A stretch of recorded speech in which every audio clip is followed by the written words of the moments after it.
He kōna I purangi tēnei nā te reo irirangi o Aotearoa.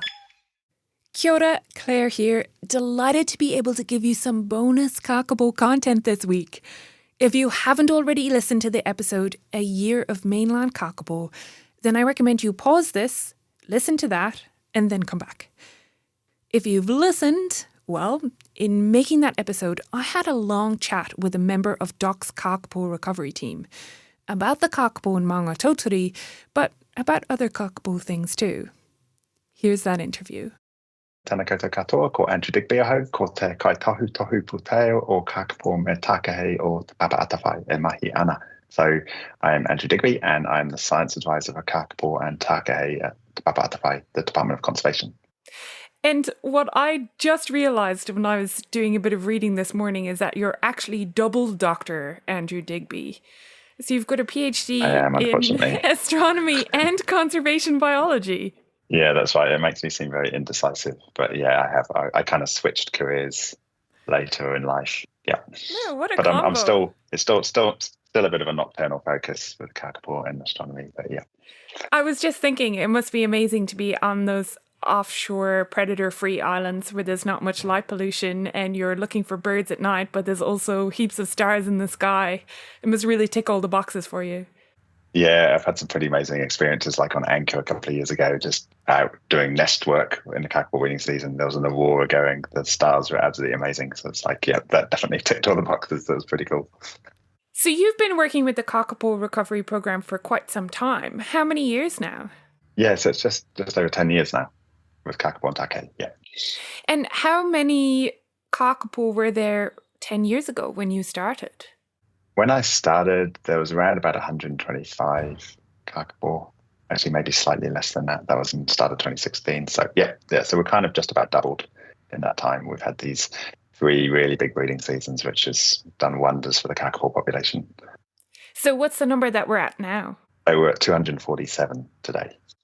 And those 247 Kākāpō, where are they?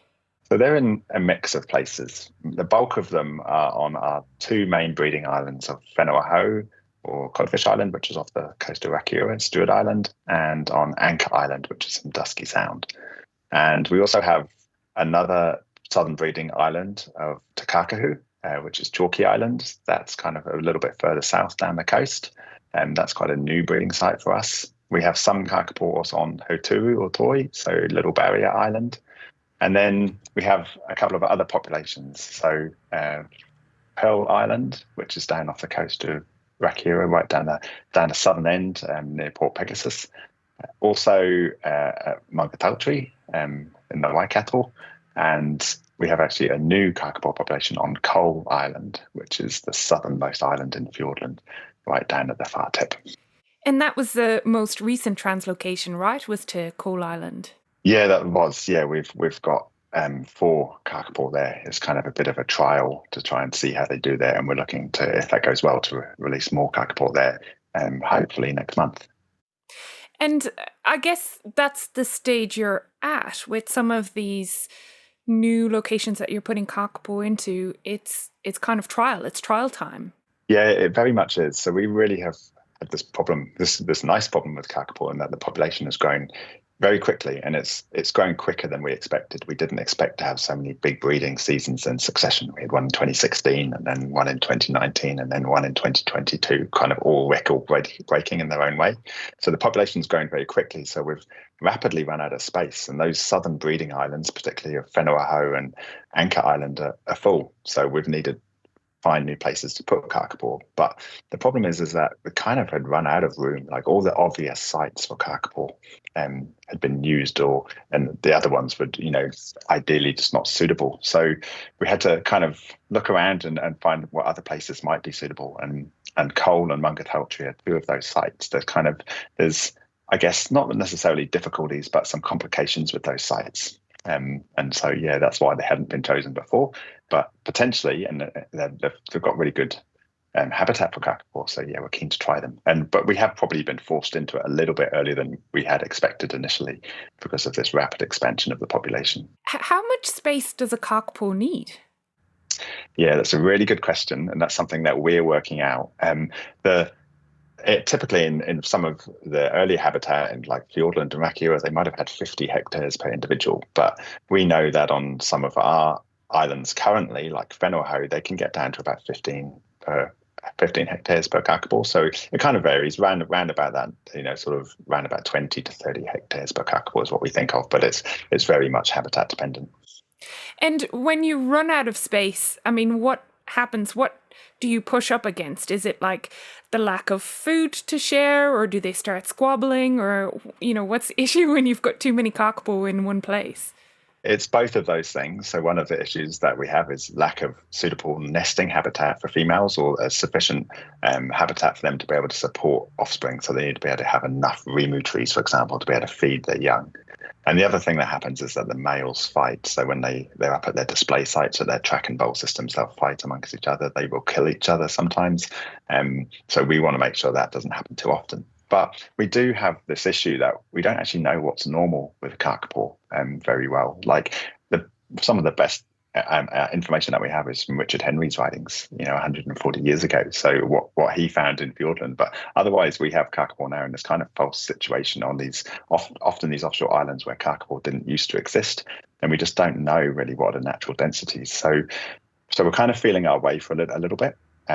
We don't really know what a natural sex ratio is, for example, Kākāpō. Do we want 50-50, or do we want a lot more females? And we've done some work recently which suggested actually having more females might be a better thing for Kākāpō, and fewer males, a higher density of females, might actually increase fertility. So we're definitely still in the learning phase for what's optimal.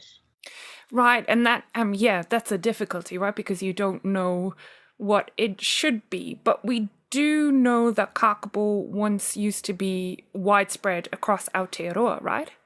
Yeah, and they used to be really, really common in some places too. Like Richard Henry talks about finding 100 Kākāpō in a mile, for example. And, he'll sometimes moan he'll only catch 8 Kākāpō in a day, sort of thing. And so, that sort of scale of things is quite different to what we know now. So we suspect that they were in very, very high densities in certain areas. And we do have some fossil records to go by, for example, and some from coprolites to understand what they were feeding on and where they were living, that sort of thing too. But yeah, we don't know a whole lot about what is normal for Kākāpō. In terms of what we do know about habitat, for the southern breeding populations of Kākāpō, the rimu is really important. But, do you expect that they would have been across many different kinds of forest habitat in New Zealand?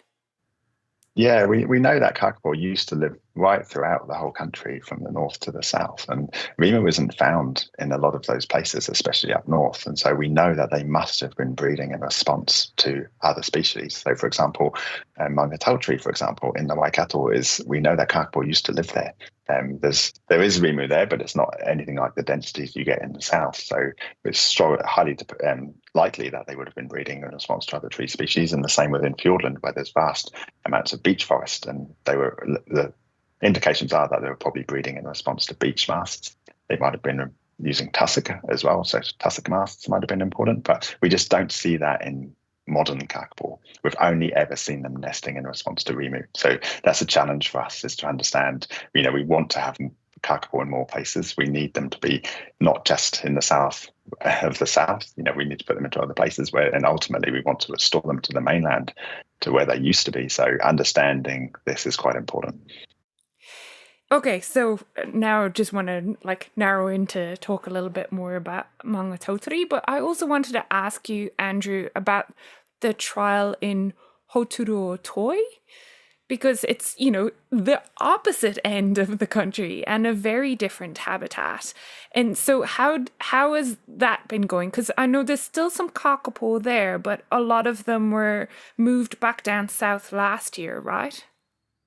Yeah, that's right. And we are actually looking to move Kākāpō off of Hoturu completely later this year. So that's not a permanent move. That's kind of a temporary move, at least to be able to support the southern populations. One of the things that we've been doing, the point of Hoturu is that there has been a trial to understand if Kākāpō can breed there without the support that we give them down south, and especially without the supplementary feeding that we do during breeding seasons.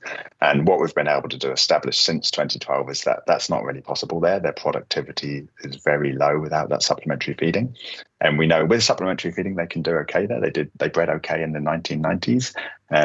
But that's not the model that we need to go to with Kākāpō. We're looking to step back more. We don't want to get more sites with intensive management. And Hautu is quite a very difficult site. It's very large. It's very rugged.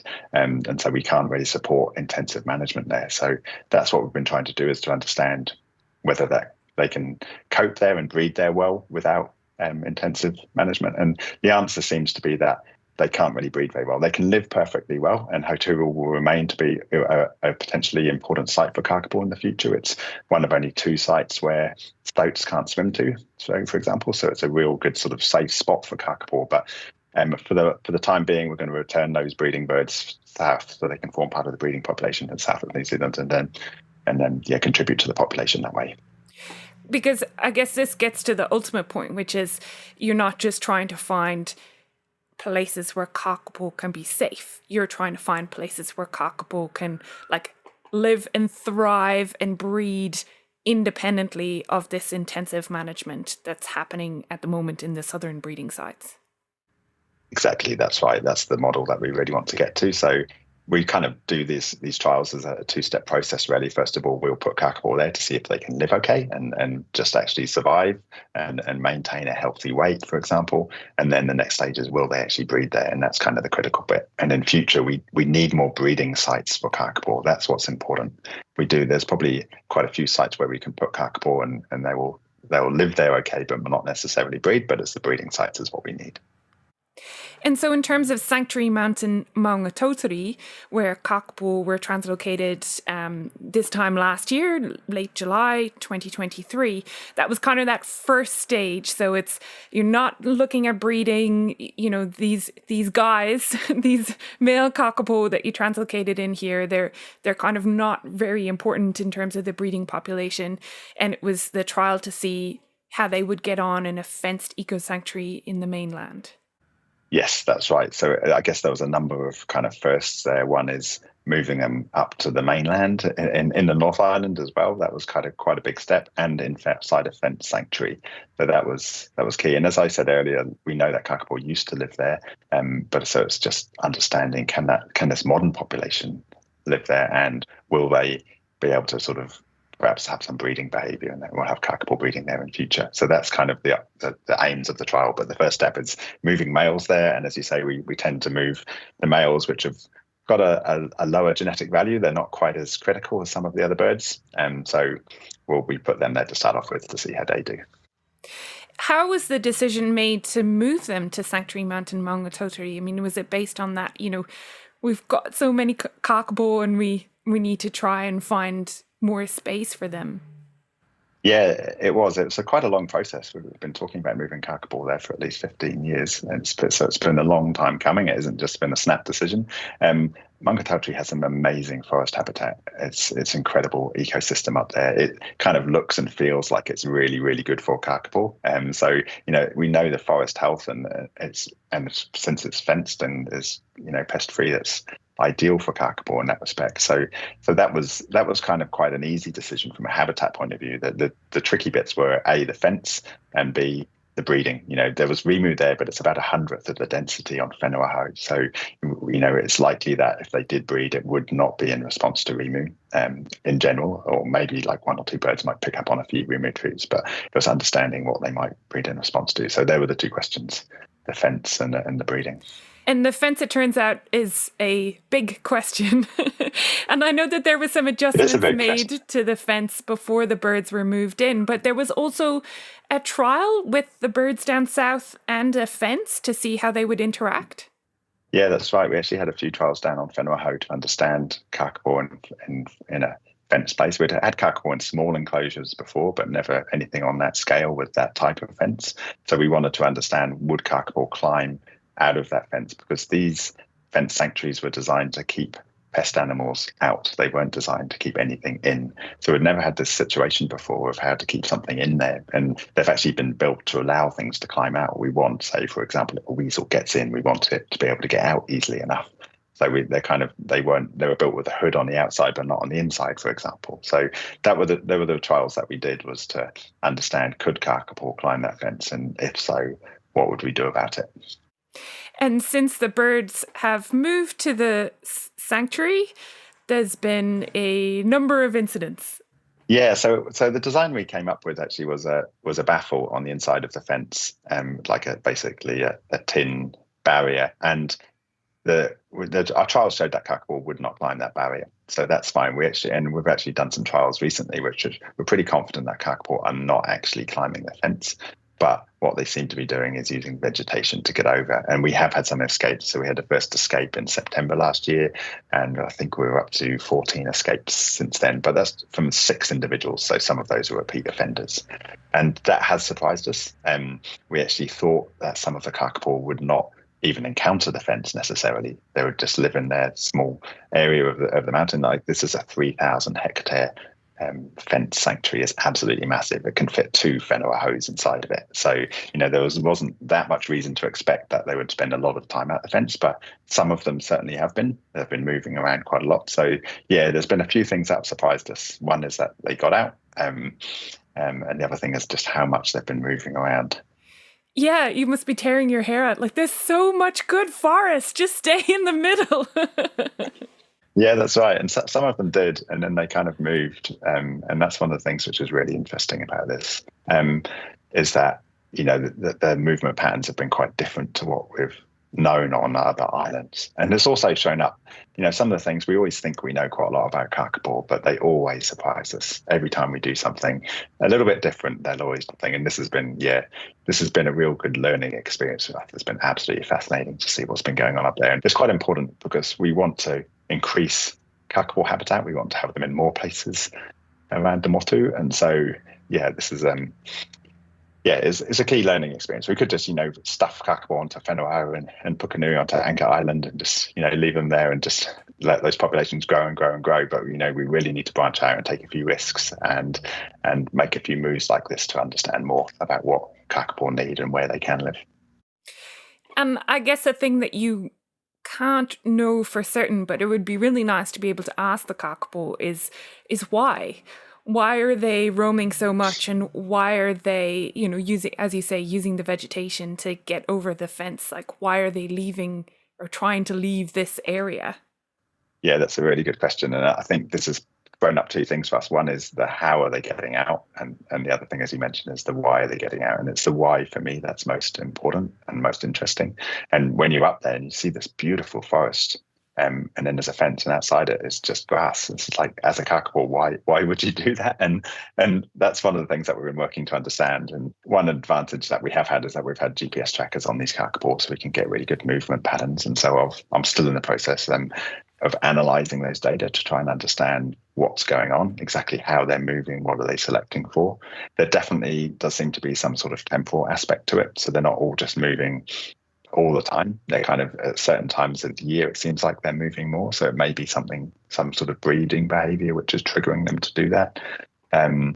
And they're spending quite a lot of time on the fence, which is interesting to us. And we don't quite know why, whether they're actually trying to get out. But it's from our observations, it seems like they're not necessarily trying to get out over the fence. But it may be that some of the habitat there they quite like. And one thing we've picked up on, for example, is that they seem to really like blackberry. They're spending a lot of time in blackberry. And we had one individual which probably spent 2 months in a single blackberry patch, which we don't see that sort of behavior in anywhere else so far. And we haven't actually had Kākāpō with blackberry before. Like, as far as I know, Kākāpō have never seen blackberry, so they actually seem to be really keen on it. So it might be some sort of interesting quirk like that as well. Actually, they just like some of the habitat near the fence, and they accidentally climb over sometimes without actually meaning to. We'd certainly know the first Kākāpō that escaped spent quite a bit of time trying to get back in.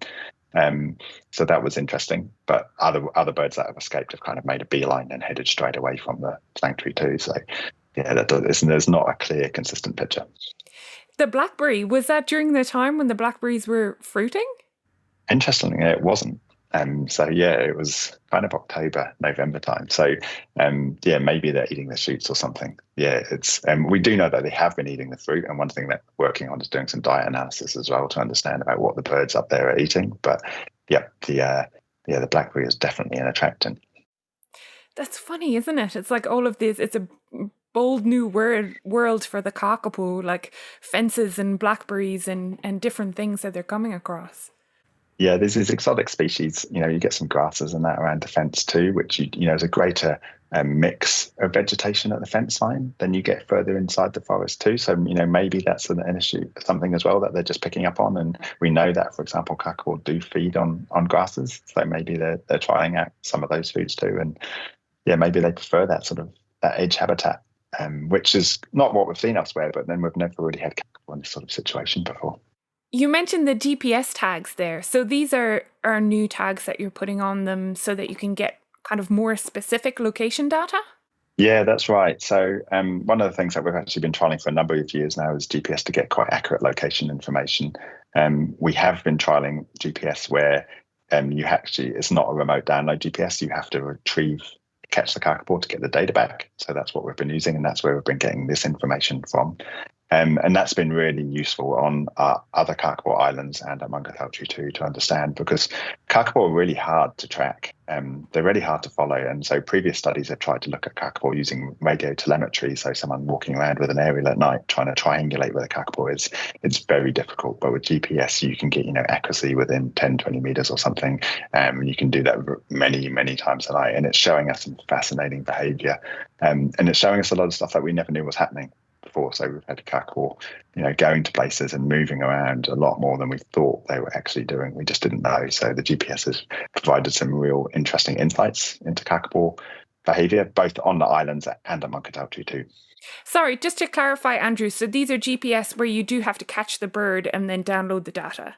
Yes, that's right. That's what we've been using traditionally, although we are in the process and we have been using this year some remote download GPS on Kākāpō Mangatautari because we wanted more live information, so to be able to detect escapes. So that's something that we're working on, and we've basically got a small GPS, remote download GPS, which we're putting on the Kākāpō there. We're now working with the manufacturers to make a bigger version, so the battery will last longer. But that's actually been really useful in helping us detect some of these escapes.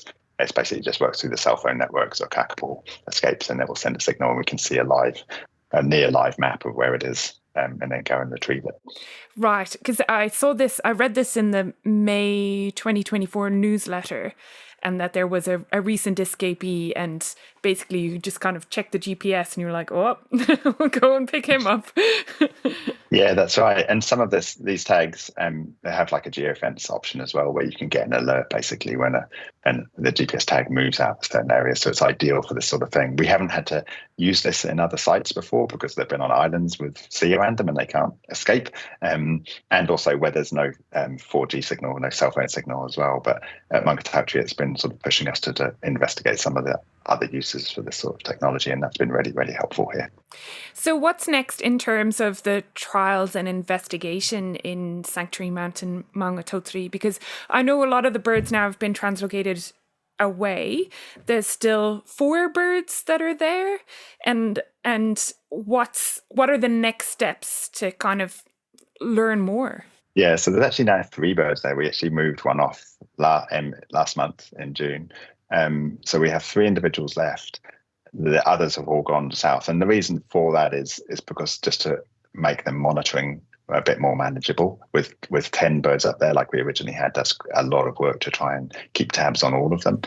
So that's why we have a smaller number. But we're keen to commit to this trial basically to learn more about it, because we know we've just had a year and we've still got a lot more that we want to find out. We've just recently done a fence trial up there to understand how they might be escaping. That's a really important learning for us.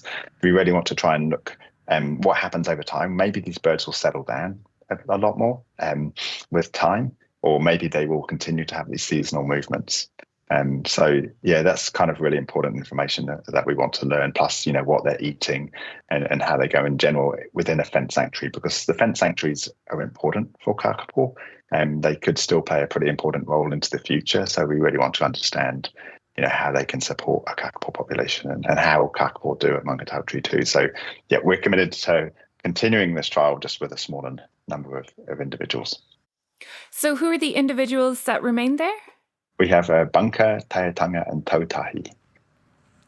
There was a bird called Otipoti, but he's been moved south now. And when you mention a fence trial there, so is that a fence within the fence?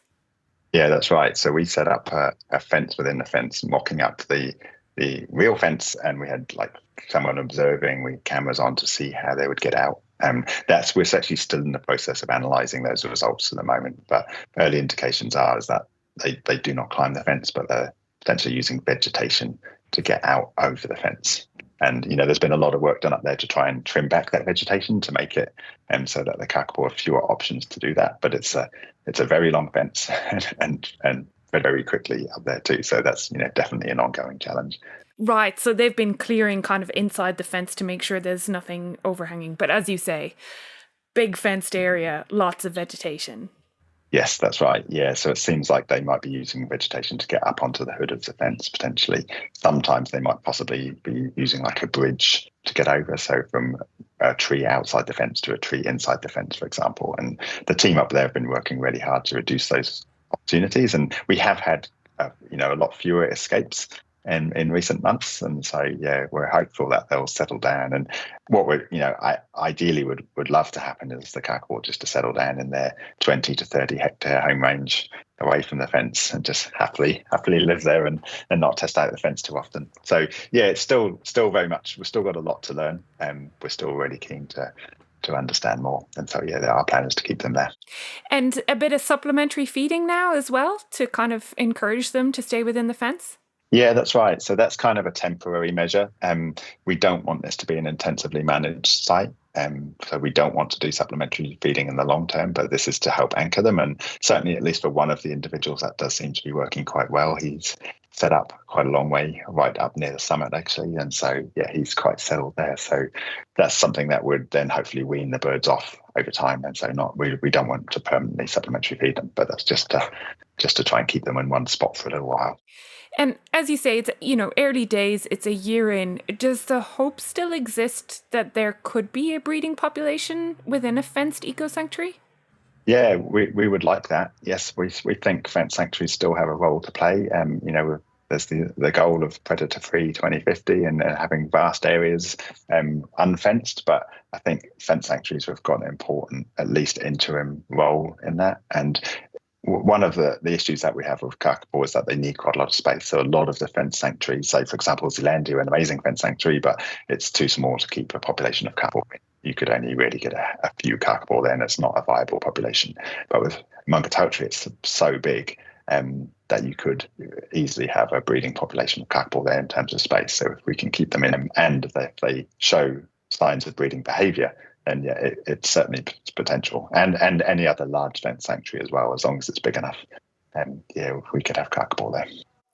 And, it sounds very much like the decisions are made based on what's going to be best for the Kākāpō and trying to find those spaces and those areas where they might be able to breed in the future. But does there was a lot of media around the release of the Kākāpō into Sanctuary Mountain Mangatautari last year, because it is this mainland sanctuary. The majority of us don't get to offshore predator islands where these Kākāpō are. Does that come into it, that there's a greater awareness there for people that these birds are returning, and that there's this opportunity that people might actually come across them? Yeah, that is a key part of it. So we want what's best for the Kākāpō, but also what is best for the Kākāpō is that people know about them and care about them. And part of that is bringing Kākāpō back to where people can not necessarily see them. Like you'll never go to Mangatautari and see a Kākāpō, but you'll know that they're there. You might see sign of them. One day, you might be somewhere at night and might be able to hear a Kākāpō. So that's really, really important to us, is to returning. We want to return Kākāpō to the mainland. We want to restore the modi of the Kākāpō. We want to for them to live where they used to live, and just getting people to know that they can go somewhere on that they can just drive in their car for an hour or 2 hours from Auckland and be in Kākāpō habitat I think is pretty cool. And one of the issues, as you point out, is that we have had with Kākāpō is that they kind of have been locked up on these offshore sanctuary islands, for their own good. But it's very, very difficult for people to get to experience where they live. And we know people love Kākāpō. I'm always blown away by how many people just absolutely love Kākāpō, not just from New Zealand, but from around the world. And so that's pretty cool. So that is a really important factor as part of that, is to get people to be able to go where Kākāpō live. Yeah. as an aside, Dan had this cool story about a family who were in Sanctuary Mountain Mangatautari when they were doing a health check on a Kākāpō.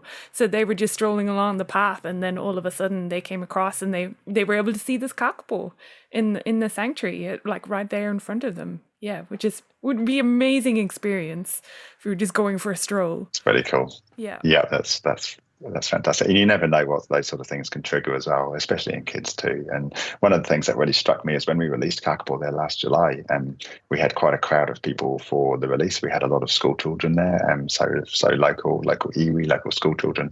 And the thing was, when we pulled the Kākāpō from its box and basically to put it into a bag to transfer it, and everyone saw the Kākāpō for the first time, and there was this collective intake of breath. Everyone just went like this, it was completely unscripted. It just really showed that the impact that these birds have, and when people see them. So yeah, that really struck home with me, just how important it is that people get to experience them.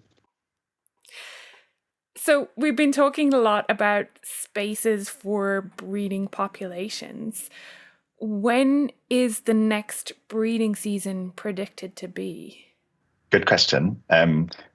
We think it's probably going to be 2026. So we'll kind of have nesting January 2026. That's our initial prediction. We base that on temperature differences between one year and the next, and it's looking like 2026 could be quite a significant year for Kākāpō.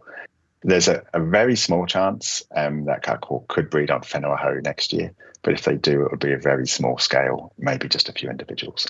So it's probably not going to happen, but we can't exactly rule it out. So we have a way of predicting. Basically, we get a 2-year warning based on temperatures and looking at temperature differences, and then we count the fruit developing on the rimu trees, and that gives us a 1-year warning. So we're currently at the 2-year stage for 2026, and we'll know more around about April next year about whether there will be one. But that's kind of what we're gearing up to at the moment, and it's looking like it could be breeding on all 3 of the southern breeding islands, so on Whenua, on Anchor, and on Te Kākāpō.